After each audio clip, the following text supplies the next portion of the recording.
Good morning, everyone.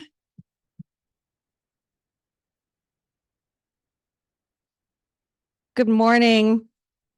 I love the enthusiasm this morning. This is awesome. I know some people are still in line and getting coffee. We're going to get started for the sake of time and making sure that we are ending on time for you all. But please feel free to keep getting food, go get coffee, whatever you guys need. I am Chris Hoplin. I'm the executive director of Reach Out and Read Minnesota.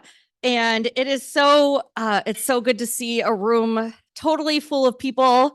A lot of people that have been here before, but also have seen a lot of new people today. So welcome to our annual spring benefit. We're really, really glad to have you here in person and to our Zoom. While you see the video up there, we have Zoom participants, and we're really excited that you're here with us as well from wherever you are. So even though we can't see you, we know you're here with us. So I actually have the privilege this morning of starting us out by honoring and celebrating some exceptional champions of Reach Out and Read with our Diane Loeffler Legislative Champion Award. Representative Diane Loeffler served in the Minnesota House of Representatives for 15 years, from 2004 until her death in 2019. She served District 60A in Northeast Minneapolis, where she was a lifelong resident. In the legislature, Representative Loeffler was chairperson of the Property and Local Tax Division Committee and also served on the Health and Human Services Policy Committee, among other assignments. By all accounts, she was a fierce advocate for Minnesota's most disadvantaged populations and believed in the power of government to open doors of opportunity and improve the lives of all Minnesota residents. While serving in the House, she authored legislation related to healthcare, children, the elderly, property tax relief, and many local issues. She served as a mentor to new leaders at the neighborhood, city, regional, and state levels, passing on her enthusiasm for public service. It was partially because of her job as a healthcare policy analyst for Hennepin County that she understood the intersection of health equity, literacy, and public policy. And she, along with her husband, Mike Venowitz, were early and ardent supporters of Reach Out and Read Minnesota. So today, I'm honored to be presenting this award to Senator Steve Swedzinski. I first met Senator Swedzinski in 2020 via Zoom, because it was 2020, and we were on Zoom together. And as a retired teacher, he was immediately enthusiastic about our mission. And of course, he quickly understood the intersection between healthcare and literacy and children's brain development, and how that early learning and bonding would help lead to later success in school. Not only that, he was the only legislator that entire session of Zoom meetings who asked myself and Courtney Jasper, our lobbyist, what we were reading for fun, which I thought was great. For myself, it was some post-apocalyptic fiction, per usual, and so what I like. For Courtney, it was law school textbooks, which was not for fun. Well, we kept in touch, and he followed and supported us throughout that session, where we ended up receiving American Rescue Plan funds. Then last session, he enthusiastically agreed to be our lead author in the Senate. He secured us a hearing in the Senate Education Committee, which went very well. This lovely picture is us post hearing, where we got to show off all of the books to the legislators. Because of his work as our champion in the Senate, along with our champion in the House, who's here today with us as well, Representative Carly Katiza-Watun, we secured transformational and ongoing funding. Senator Swedzinski is in his third term serving the Eden Prairie area, and he currently chairs the Senate Education Policy Committee. He regularly works across the aisle to advance bills supporting children of all ages, their families, and the school districts that support him. So please help me in welcoming the senator up to receive this award.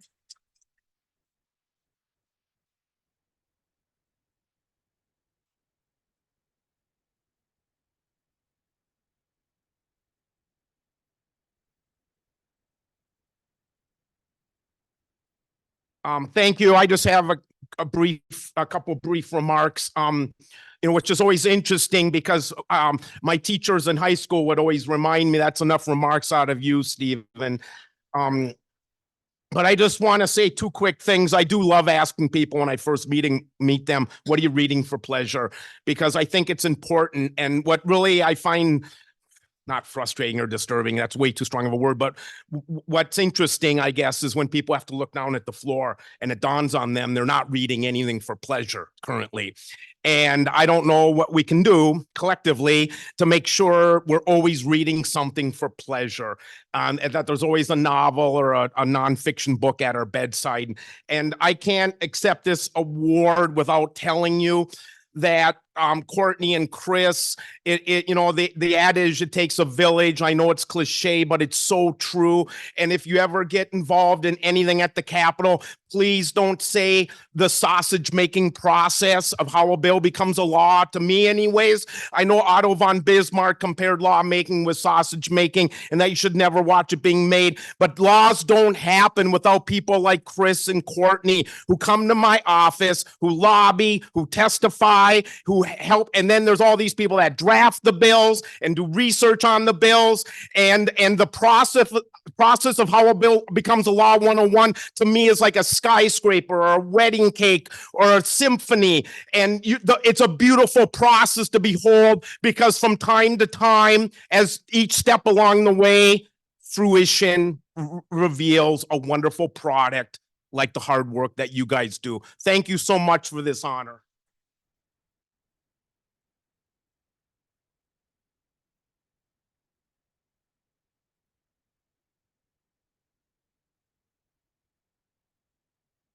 Well, that is a great way to start this morning.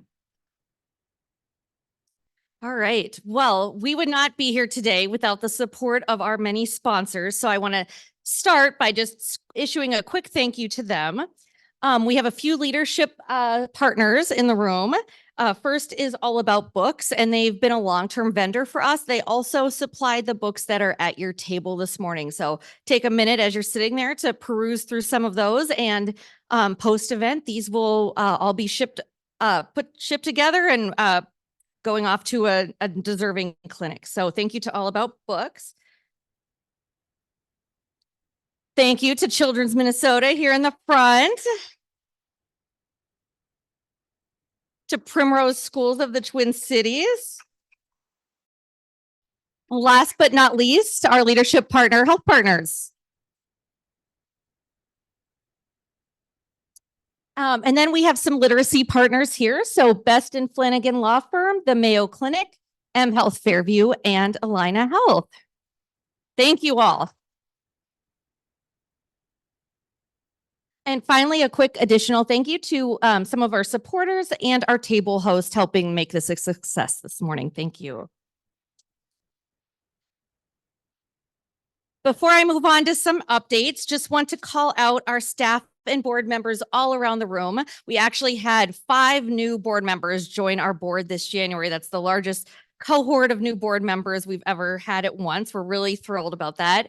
All of us are wearing little ribbons on our name tags. There's also at your tables a sheet which lists all of our staff and their roles and board members, and any of us are super happy to chat with you after this event, answer questions you have, or just share more about our program either directly after this event or really anytime.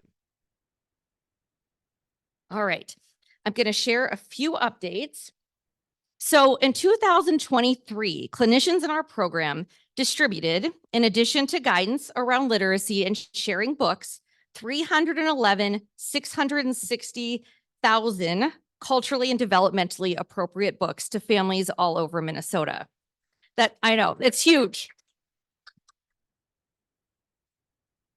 This is a significant increase from our pre-pandemic high. So we're really happy to be back on track with over 300 clinics around the state, serving more families than we ever had before, and providing so many new and beautiful books to our clinician partners to distribute.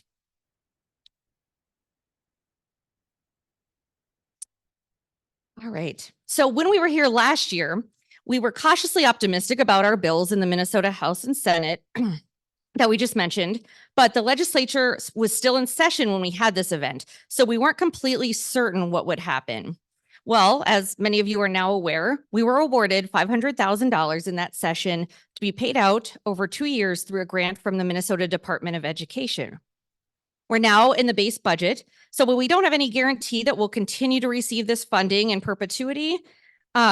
We are cautiously optimistic that it will continue to be awarded beyond the next fiscal year.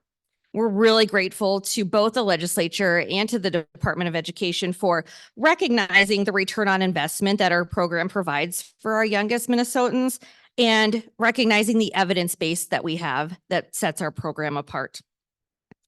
This would absolutely not have been possible, as the senator mentions, without Courtney Jasper and her team at Paul Haas Government Relations, which again took us on as a pro bono client last year and worked absolutely tirelessly for us in the House and the Senate. We're super grateful for them. We also, many thanks to our authors in the House and the Senate, to Representative Dave Pinto for also being a really tireless advocate for our program. So thank you to all of you. Next, we are happy to announce we've received a grant from our National Center for a long-awaited public awareness campaign. So over the next 6 to 9 months, we'll be using these funds to reach out to communities across Minnesota. We're looking to build a community-centered, public-facing campaign that both amplifies our key messages for families, as well as elevates public awareness of Reach Out and Read Minnesota as an organization. We'll work to implement this campaign through strategic mediums targeting audiences where we believe our message will be most effective.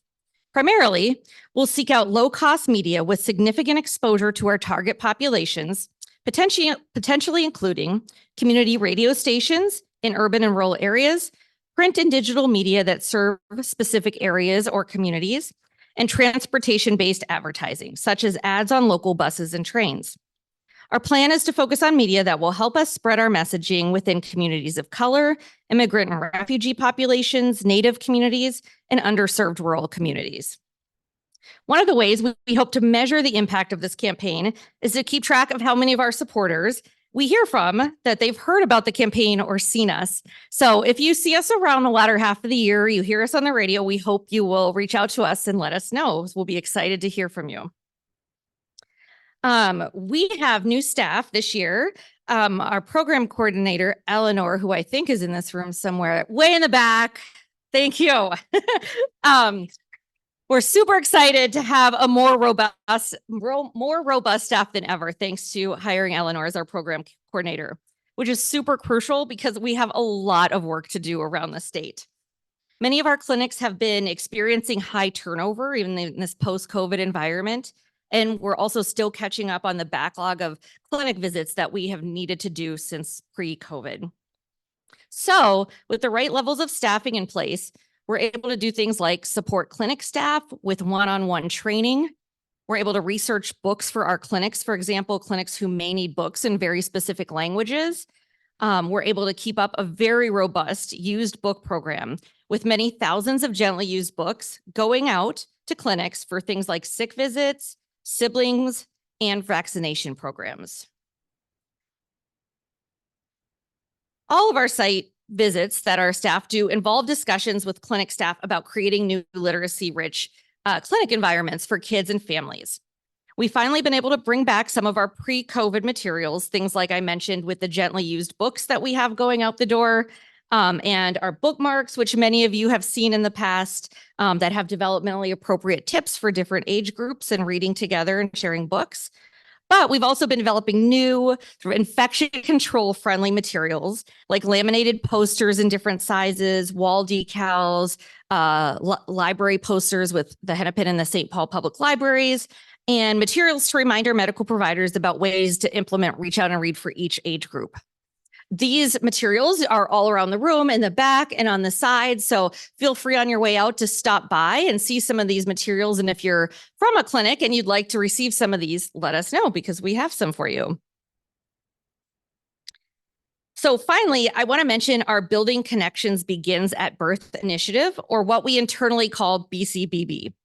Building Connections Begins at Birth is part of a national movement to slowly and methodically work with our clinic partners to start the Reach Out and Read model earlier in the earliest visits before the typical time frame of 6 months of age. So this year, the Reach Out and Read model is celebrating its 35th anniversary. It's been 35 years since the model was first implemented in Boston. And over that time, we've developed a much better understanding of early brain development and early relational health. Early relational health is the state of emotional well-being that grows from positive emotional connections between babies and toddlers and their parents and caregivers when they experience strong, positive, and nurturing relationships with each other. So we now know that there are benefits to starting at the earliest visits when parents are developing daily routines with their infants, and especially for families who may not have a lot of books at home or just may not realize the importance of sharing books together as a family. We're starting small with just the 6 clinics that you see here. So each of these clinics are serving under-resourced populations, and each of these clinics have very robust and long-term Reach Out and Read programs already in place at their clinics. In the next couple months, all of the clinic providers at these clinics will take a brief training on incorporating the model at the early visits, and then they'll start handing out some of these beautiful books that we have, again, all around the room for you.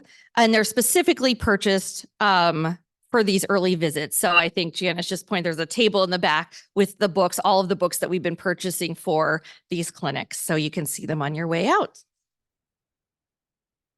All right. Those are my quick as I could updates for today. I'm going to take a minute just to introduce our medical director, Dr. Gigi Chawla. She's been involved with Reach Out and Read Minnesota throughout her 18-year tenure at Children's, and she's familiar to many of you for a variety of reasons and a variety of roles, but hopefully because she's been our medical director since early 2020. Dr. Chawla is a pediatrician and hospitalist, currently serving as Chief of General Peds at Children's Minnesota. Please welcome Dr. Chawla.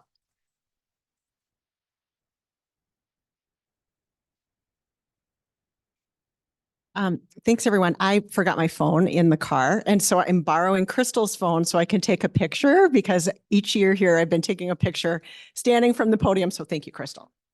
Okay. All right, everyone, smile. Wave.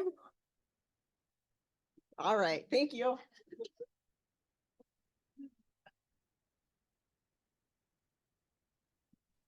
And I might need to update my bio because I have been at Children's now 23 years. So how time flies. All right. Well, hello and good morning, everyone. It's just fantastic to see you all here. The room is filled all the way to the back. And, in the 4 years that I've been here as the medical director during the pandemic, well, first of all, that didn't occur, so it's just so beautiful to see everybody here this morning. And what a way to kick things off. Thank you, Senator Swedzinski, for being such a staunch champion for Minnesota families and our youngest learners. I almost started breaking out into song about, I'm just a bill. Yes, I'm only a bill. But then I realized that would probably date or age me there. And I also wanted to give a shout out to Representative Kataiza Watun, our 2022 Loeffler Award winner, who was also instrumental in getting our bill passed last year. Thank you so much. And to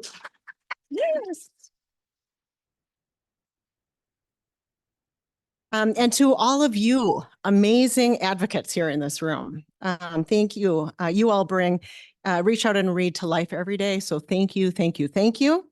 As I looked over our registration list last night, and as I look around this room today, I really have a sense of hope. Look at everyone here. We've got clinicians, educators, policymakers, business and community leaders, authors, publishers, donors, and volunteers. Every single person in this room, people joining us online, we're all here because you care about the success of our youngest children and their families. And it's just a joy to be in a room where so many people are like-minded in that way. One of my favorite things about Reach Out and Read is the way it brings this intersection of people together. This program works because people in their daily practice step up and make it happen at hundreds of clinics all across Minnesota. With how much happens in a clinic on a day-to-day basis, and with all of our competing priorities, it can be difficult to ask anyone to take on new projects. I'm specifically looking at my table here of like, I know I ask you to do this. However, I cannot think of any other program that generates more enthusiasm or brings more purpose into day-to-day pediatric care than Reach Out and Read. We have heard more clinicians than we can keep track of tell us that using books to bond with young patients is the best part of their day. We hear stories about clinic staff and clinicians gathering together to open new shipments of books and reading their new favorite books out loud to one another. We hear stories about the joy that families react with when a clinician hands them a book in the language they speak at home. All right, now, as all of these small moments add up to real results in the lives of young children. Just this past year, our Reach Out and Read sister affiliate program in the Carolinas completed a study with over 100,000 survey responses.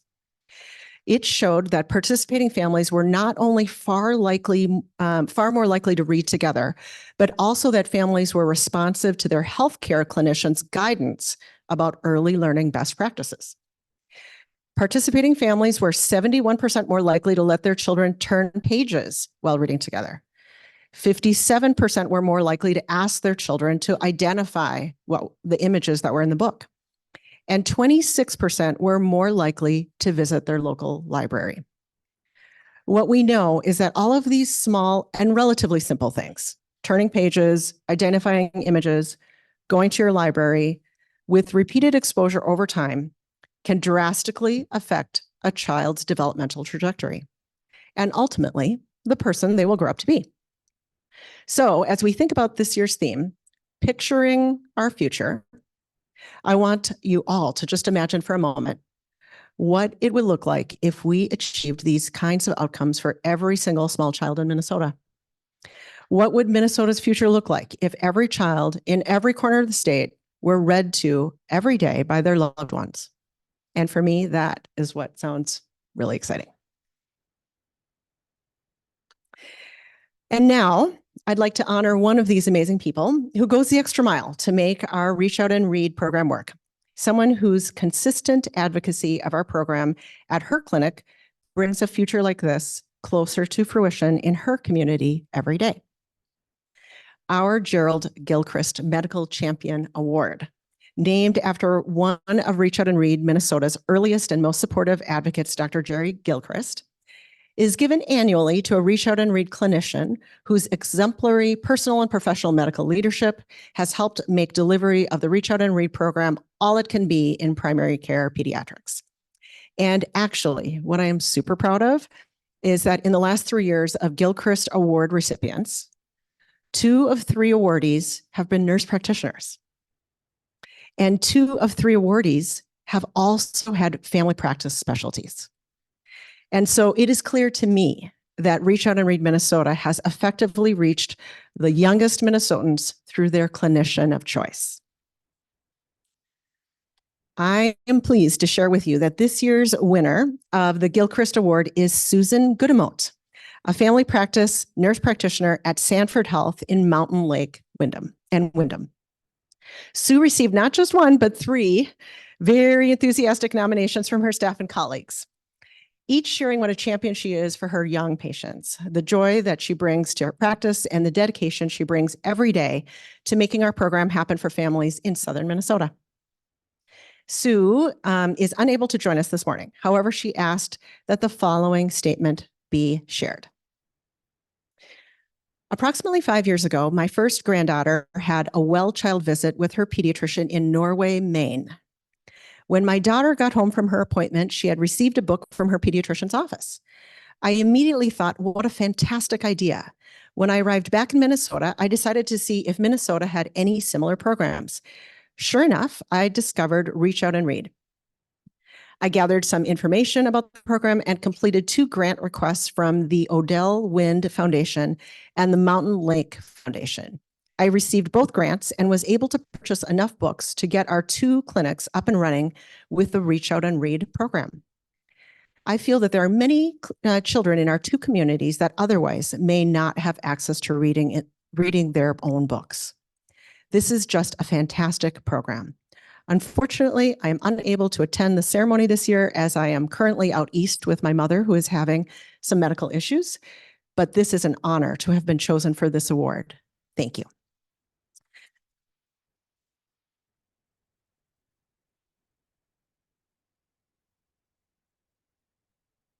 Fortunately for us, her colleague, Josh Salmons of Sanford Health, is joining us via Zoom to share some more about Sue and the amazing work that she does. And I will ask Chris to help me with that. This is the point in which we all cross our fingers and hope that I can do this.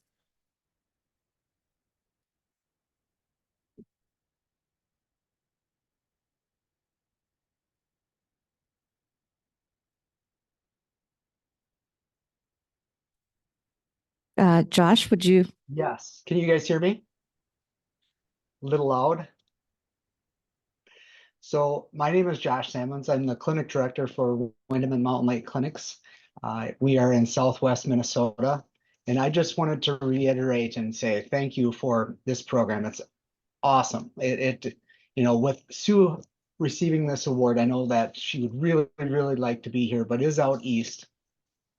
She was integral obtaining the funding for this, making sure that all the books that we'd received, going through those. I like the story of, clinicians getting around and opening the books and celebrating that. And that's kind of what we had in Windham and Mountain Lake Clinics. I know Sue has done a lot of hard work with this, and, we continue to see this on a daily basis of being able to hand out the books, have that that good relationship with our patients and so forth. But I just want to say thank you on behalf of Sue, and thank you for this program. It is wonderful. It reaches all the way out to Southwest Minnesota, and we're very thankful for that. So thank you.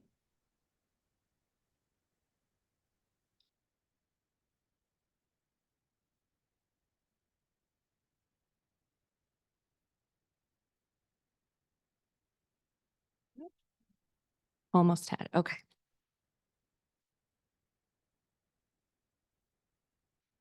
All right. Well, now I have the. Ooh.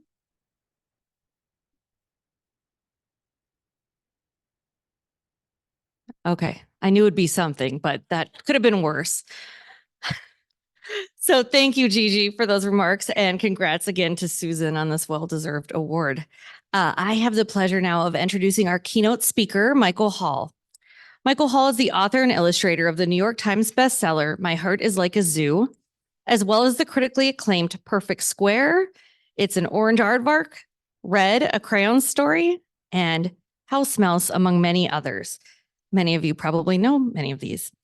Before becoming a children's author, Michael was an award-winning graphic designer whose work has been widely recognized for its simple and engaging approach, and whose clients included the City of St. Paul, the Minnesota Historical Society, and Macalester College. Welcome, Michael.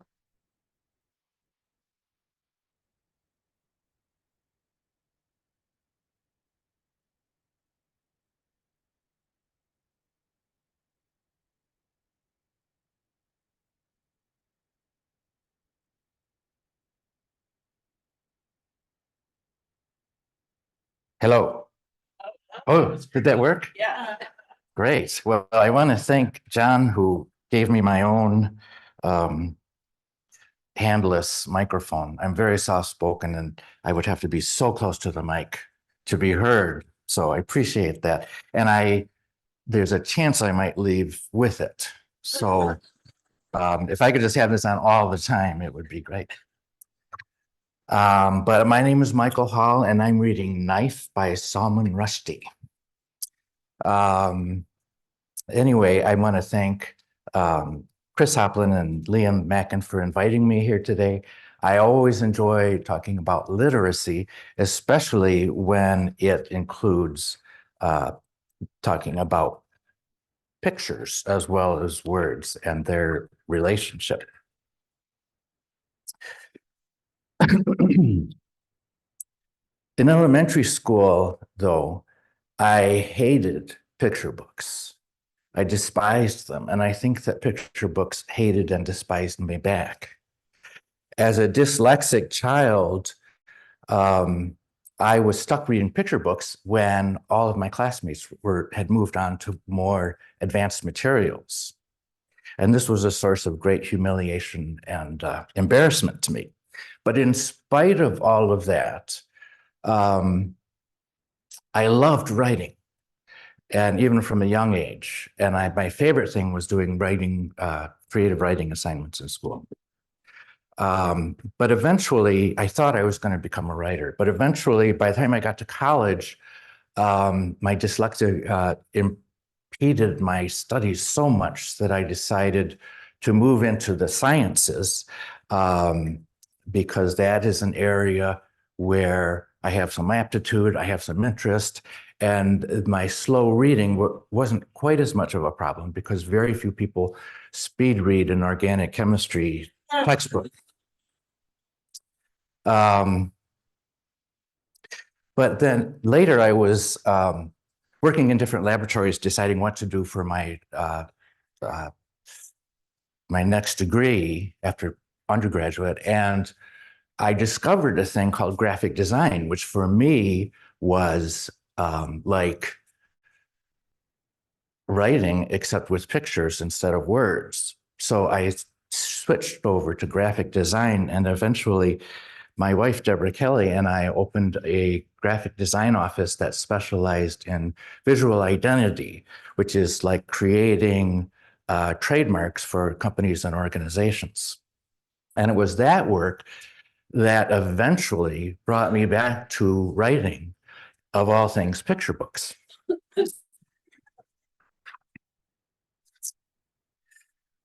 So much of what I think about when I'm writing, making picture books, I learned when I was making trademarks for companies.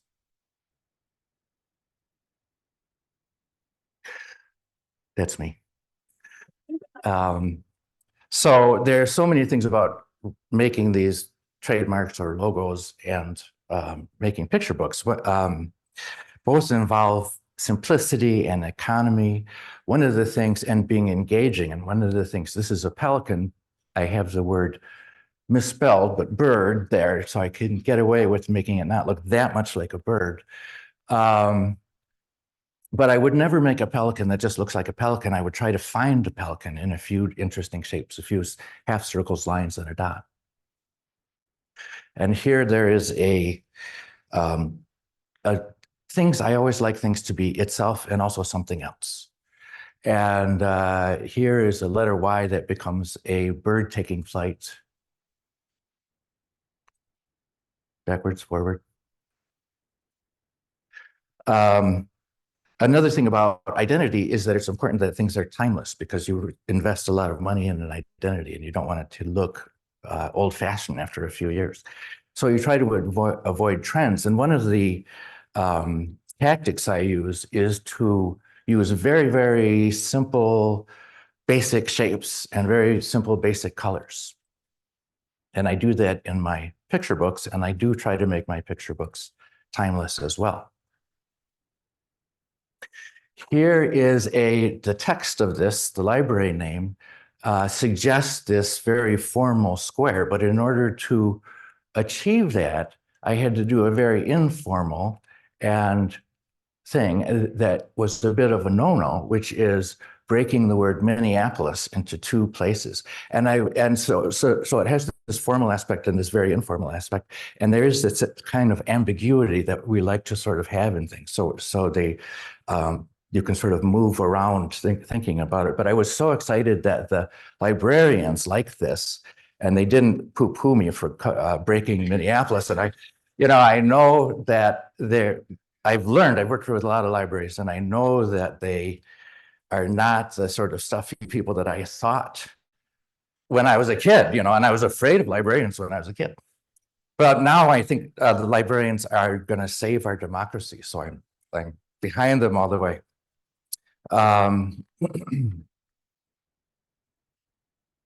Just a couple of more of these. Oops. No, I'm going backwards. I'm going forward. Sorry. This is how I am in life. So Cathedral Park, we have trees, but built into them are the arches of the cathedral. sometimes pictures can speak like words. For the Pripyat Arts High School, I used a series of sort of knitting together a series of visual cliches to suggest the different areas of study. So, oh, I think I'm missing one thing. Let me see. Oh yeah, okay, sorry. Sometimes words can allow a picture to be provocative. This is a moving announcement for an architecture firm, and I love a good scribble. And this is entirely filled with scribble. And at the bottom, it says, Cunningham Architects has run out of space. Then it has the address. And so at some point, Deborah and I started making brochures for our clients that used a series of strongly related images and very little text to walk somebody through an idea. For Cunningham, we did it walking them through their sort of philosophy or values. And so, you know, they have this pencil pillar thing, and I made a little line, their line to represent all these different ideas, which are inspiration, joy, harmony, and timeliness. And Cunningham and I were very in sync on our values, except for the timeliness part, which I've never really got the hang of. So here are three animals, and you might think, well, I could tell you those are frogs. And you might say, well, they look nothing like a frog. And they don't look like a frog because, first of all, I am also writing the words, so I can simply say 3 frogs. And now you can come and imagine that these are frogs. But what I love are the simple shapes. I love the little pencil-lined legs, which have nothing to do with frog legs. And I love the circles, dots, and the torn mouths. So I just love the graphic elements and the composition. And I want people to see that. And I want them to see that it's paper, that it's just things stuck on, you know, printed on paper, and it's not actually a frog. I always think of the, I think it was Magritte who had, this is not a pipe, you know, that thing. It took me years to figure out what that meant, because I kept thinking, yeah, it's a pipe. And finally I figured out, oh no, it's not a pipe. I couldn't smoke it, you know. And it's not even a picture of not even a painting of a pipe. Usually it's a picture made with a printing press on a piece of paper. So, so I like to sort of remind people that these are not real things. They are real, but they have their own reality. But anyway, I was working on a story I was working on a story about some frogs. And it was about a frog trying to catch a fly. And I was working on it. I thought, well, the fly doesn't work. And then I thought, well, the frog doesn't work. And so it became a story about a square called Perfect Square. And as I rarely think about what I'm going to write about until fairly far in the process. And what I do is I collect a series of either images or words that seem interesting and seem like they might fit together. And then I try to figure out what kind of story those things would like to tell. It's sort of like developing a visual language. And then we try to work within that confines of that little space to tell a story. So with Perfect Square, I made as many things out of squares as I could. And I decided to try to figure out what kind of story they would tell. And always, somehow magically, they always are about something that's very, very important to me.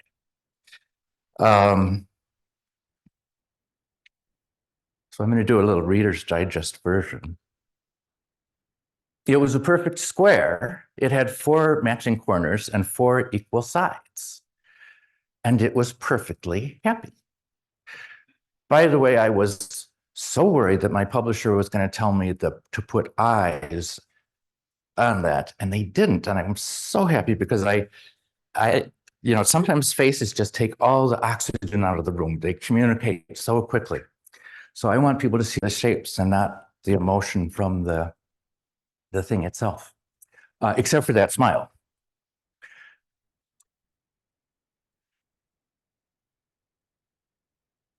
Oh, are these out of order? Yes. Okay. Oh, we're missing some slides. I apologize. I must have edited it after I sent it a few days ago.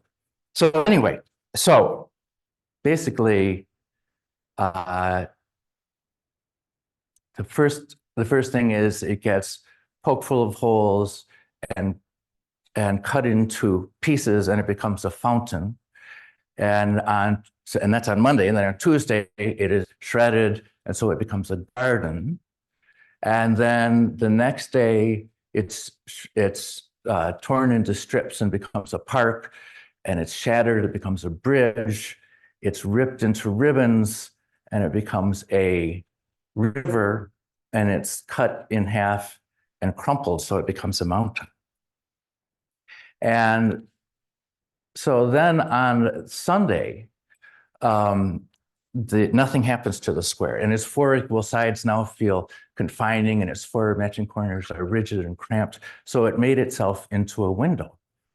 One of the things I was thinking about was I sort of patterned this about the creation story in the Bible, and I thought, I also thought it's sort of a crucifixion and resurrection story. And so I was going to make this into more of a Christian cross, and I thought, I worried that I was mixing my testaments. So I kind of downplayed that, but I do, there are all of these things going on.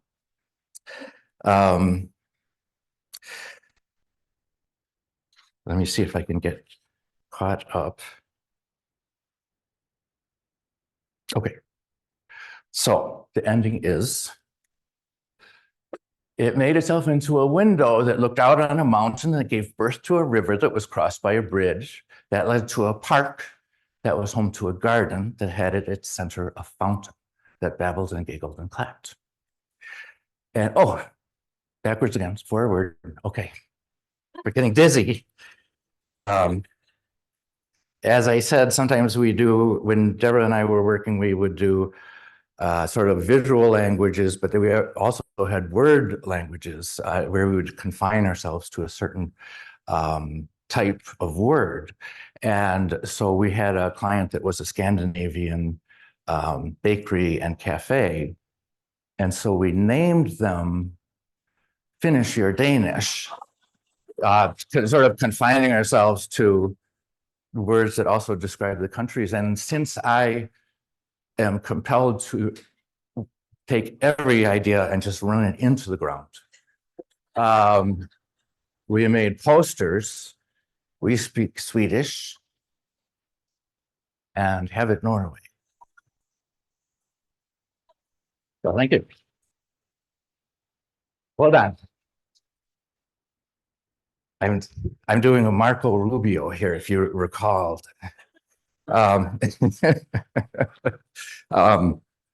So one of the books that it follows this format is called Wonderfall, and my editor asked me if I would like to make a book about fall, and I normally don't want to do. You know, I did as a designer, I always did things people would ask me to do, and I thought I want to make up my own stories. But I accidentally kept thinking about a book about fall, and I started thinking of words that and adjectives that end with FUL. So here's a little summary, a little piece of that.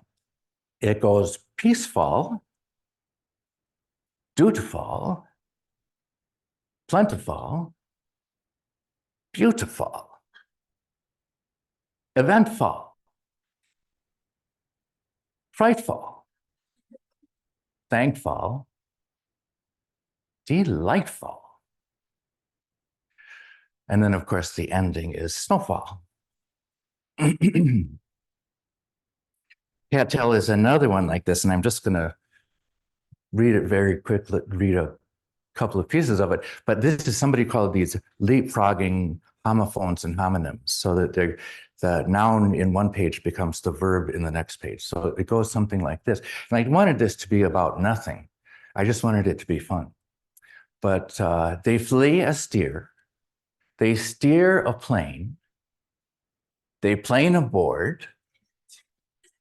They board a train. They train a duck to duck a shoe. They shoe a truly naughty newt. Now, as I was working on this, I realized, because I had a line that began that from word to word, they find their way. And I thought, this is about reading. This is about finding your way from word to word.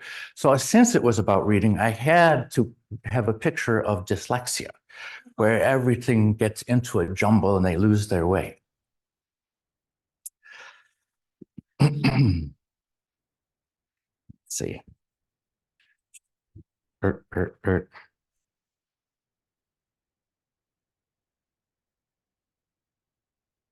Oh yeah, so when I was making Cattail, I had all these homonyms and homophones pasted all over the wall, but there was this odd group of them that were also synonyms of each other. The verb version of all of these words were some version of a word meaning to hit somebody. And there were words like deck, crown, punch, sock, slug, belt, and cuff. And I thought, why do we have all of these words about hitting people? And I thought, well, it's sort of, I mean, violence is embedded in our DNA, it's embedded in our language. And so I thought I wanted to do something with these, and it took 10 years to sort of figure out that I would make this into a book where the text of the book tells a story of revenge. But if you look at the pictures, it actually tells a story of understanding and compassion. And so it's called Punch, a story about kindness. And what happens basically is Badger here gets into all sorts of mischief, and Bear with his friends decide they're going to teach him a lesson. And, you know, we sort of feel like they're going to seek revenge, but Bear comes up on a hot day when Badger's digging a hole, and then Bear punches Badger. But what we see in the picture is he's pouring him a nice glass of punch. And so it goes on and on like that.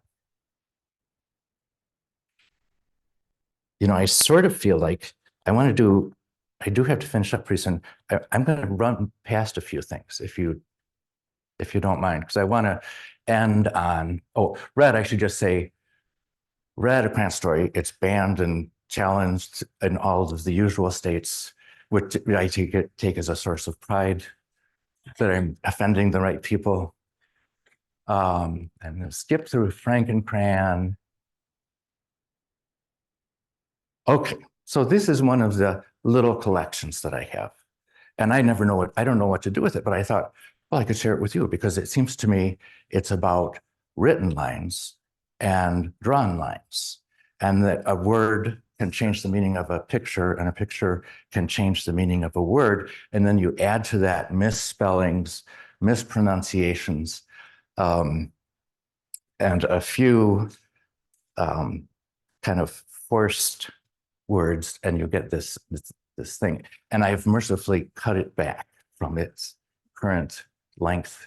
So, beelines, felines, drop a line, realign, cut lines, headlines, bottom lines, deadlines, finish lines, 25-yard lines, dandelions, avant-garde lines. This is a bit of a contrivance because there not really is an expression that says avant-garde lines. I get two contrivances if I have, 20 images. Enemy lines, foul lines, Carolines, Colin Powell lines, which is a major contrivance, but I wanted to rhyme with foul lines. So anyway, I really appreciate getting a chance to talk to you, and I think this organization is just wonderful. So thank you very, very much.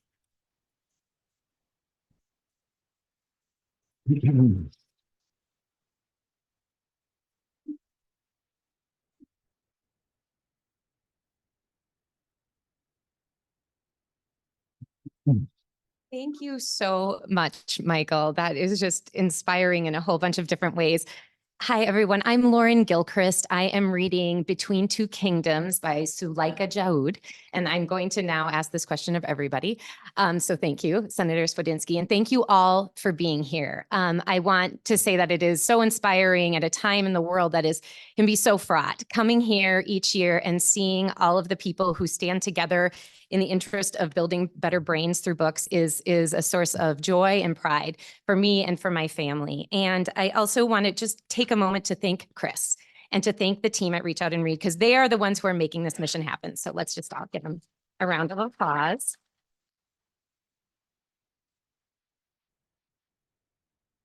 And I want to say too, I was thinking about as I was sitting here listening to all of the work that the team is doing and all of the power of books in the ways that we've talked about it here.